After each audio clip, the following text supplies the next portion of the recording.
আমার নাম হচ্ছে মোহাম্মদ মহিউদ্দিন। আমি এখানে দোকান করি, প্রত্যেক গরু হাটে করি আর কি। প্রত্যেক বছর এক সপ্তাহ দোকানদারি করি। চিকেন রোল আছে 40 টাকা, 50 টাকা আছে। চাসলিক 50 টাকা, লেগ 70 টাকা, চিকেন সসেস আছে 30 টাকা, মিট বল আছে 30 টাকা, শিক কাবাব আছে 30 টাকা, চিকেন টিকা আছে 10 টাকা। আমার এই কটা আইটেমই, এটা নিয়ে আমি বিজনেস করি আর কি। 2টা থেকে বা 3টা থেকে শুরু করি, রাতের 12টা 1টা পর্যন্ত। ইয়াং বয়সের যারা আছে তারাই আর কি বেশি এটার প্রতি আগ্রহী।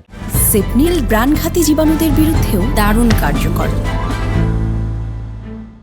এটা আমার বাজা পুরো আইটেম, এটা 10 টাকা, 20 টাকা, 50 টাকা, 100 আইটেম। এটা নর্মাল আইটেম, তার জন্য এটা চাহিদাটা একটু বেশি। মশলা অনেক আইটেমের মশলা, 10-15 আইটেমের মশলা ইউজ করি আমরা এটার সাথে।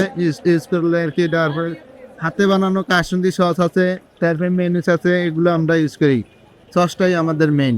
আমার এনে স্টাফ আছে 3 জন। কোনো সময় 10,000 হয়, কোনো সময় 15,000, 20,000, কোনো সময় 7-8 হাজার টাকা দোকানদারি হয়। চামড়াই পর্যন্ত করার আমার টার্গেট। ঈদে ঢাকাতেই থাকবো, ঈদের পরের দিন আমি বাড়িতে যাবো আর কি, ফ্যামিলি নিয়ে। আমার বাড়ি ভোলা সদরে, আমার উত্তর চন্দ্রবাদ সাদেক মিস্টার বাড়ি, জেলখানার পাশেই।